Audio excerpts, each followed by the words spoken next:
दुल्हन बाराती सबको लपेट लेता है। ऐसे ही कैमरा वाले हैं।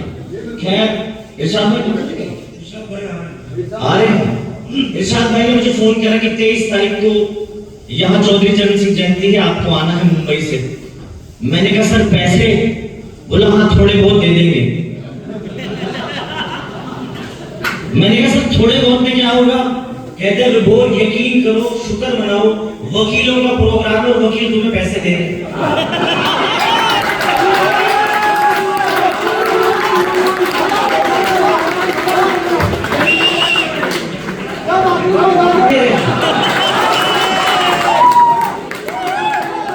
बहुत धन्यवाद, बढ़िया सुन रहे हैं आप।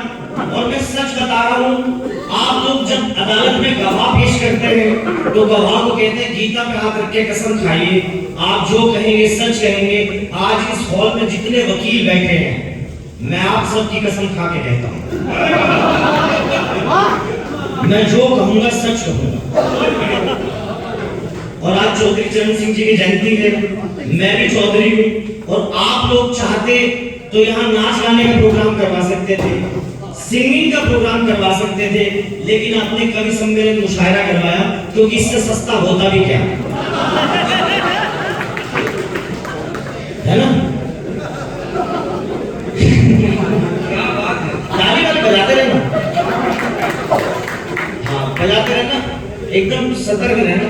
मैं कब क्या बात बोल रहा हूँ मुझे खुद नहीं पता। अच्छा इरशाद भाई से मैंने बोला, ये आए, मैं मेरे पहुंचा तो इन्होंने मेरे साथ ही कहा विभोर भाई आपके खाने पीने का क्या इंतजाम करूं? मैंने कहा सर खाने का छोड़ो,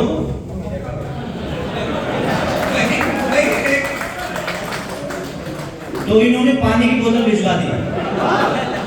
मैंने कहा सर जब आप पिलवा नहीं सकते तो बार एसोसिएशन का मतलब क्या है फिर?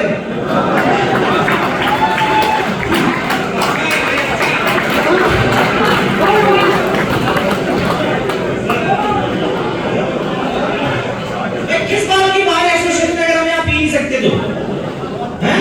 इसमें से बाहर हटाओ, सिर्फ एसोसिएशन करो, हम समझ लेंगे। आज मेरे पिताजी को मैंने फोन करा, अब मेरे मुजफ्फरनगर वालों को डर रहता है ना, बोले कहाँ जा रहा है? मैंने कहा मेरे कचहरी में। उन्होंने कहा क्या कांड कर दिया?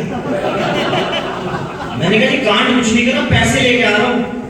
कहते बेटा तू पहला जाट है जो कचहरी से पैसे लेके आएगा,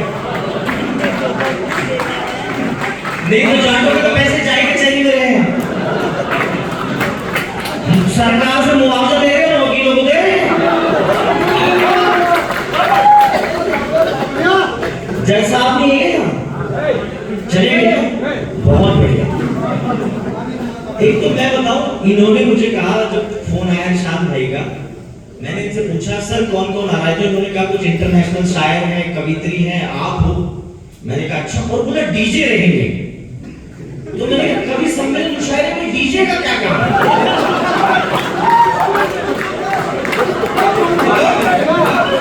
बाद में कह रहे डीजे में तो डिस्ट्रिक्ट जज, इसका तो जोरदार तालियां बनती है।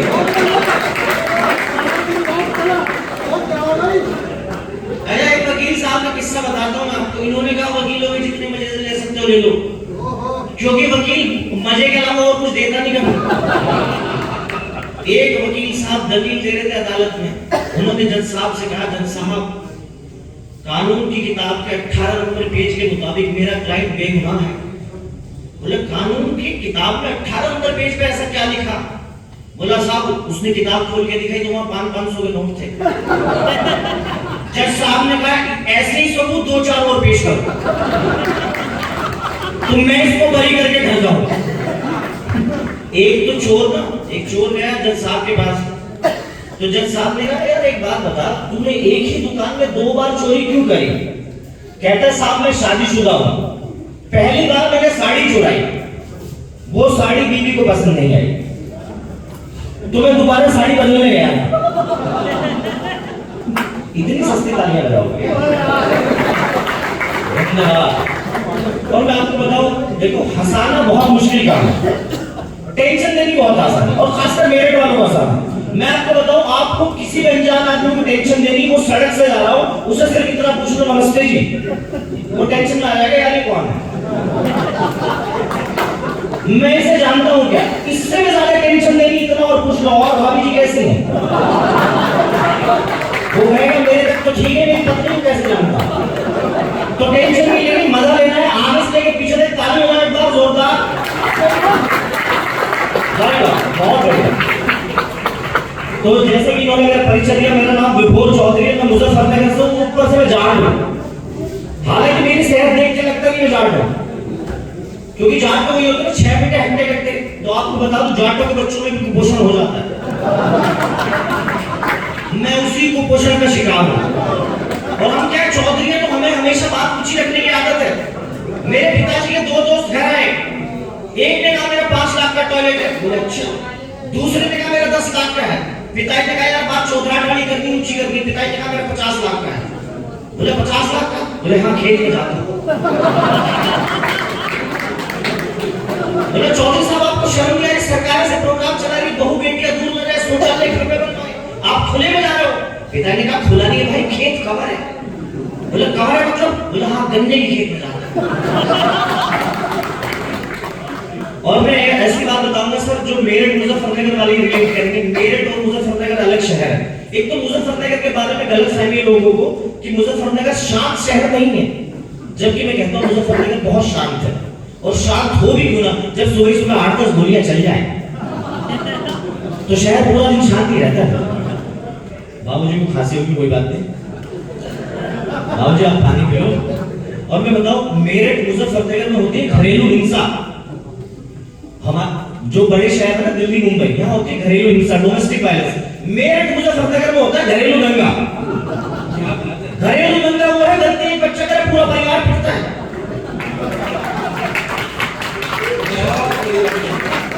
एक पापा छोटे भाई को पीट रहे थे, पीछे से मैं झांक पड़ा, कहते हो इधर तू भी पीटेगा? मैंने कहा पिताजी मैंने तो कोई गलती नहीं करी। कहते हो तेरी गलती का इंतजार करूं? 5 से 1.5 महीना पहले तूने गलती करी, इसलिए पीटेगा? तो मैंने कहा पिताजी गलत बात नहीं करती, एक बच्चा कर रहा, पूरा परिवार पीट रहे हो। तो मेरे पिताजी ने कहा डिप्लोमेटिक जवाब दिया, और ये जवाब मेरठ मुजफ्फरनगर का बाप ही दे सकता है। मैंने कहा पिताजी गलत बात नहीं करती, एक बच्चा कर रहा, पूरा परिवार पीट रहे हो। कहते बेटे फसल के किसी कोने में कीड़े लग जाते हैं ना, दवाई का छिड़काव पूरी फसल पे करते हैं।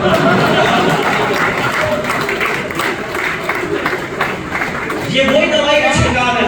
और आप हमेशा देखना कभी भी ना माँ बाप दोनों नहीं मारते हैं, एक अटैकिंग होता है, दूसरा डिफेंसिव। और दूसरा बचाने वाला तब आता जब 5 साल तक अजी छोड़ो मारोगे क्या मेरे बेटे को, तो तब आती है जब 5-6 लग जाए। हाँ, और मैं बताऊं, मैं बताया कि जैसे मैं मुजफ्फरनगर से, मुजफ्फरनगर और मेरठ के जो पिता है ना, यहाँ भी कई बुजुर्ग बैठे हैं, इन्होंने भी अपने बच्चों के साथ हरकत करी होगी। ये अपने बच्चों की शादी कराने के लिए नकली हार्ट अटैक का बहाना करते हैं, हाय में मर गया, और फिर उसी के ब्याह में नागिन डांस करते हैं। मेरे पिताजी ने नकली हार्ट अटैक का बहाना करा, हाय मैं मर गया, इस लड़की की शादी देख लूं, मेरी बड़ी बहन की, पहले अटैक में उसकी शादी, दूसरा नकली अटैक आया, हाय तेरी शादी देख लूं नहीं तो मैं मर जाऊंगा। मैंने कहा पिताजी शादी कर लूंगा लेकिन वादा निभाना पड़ेगा।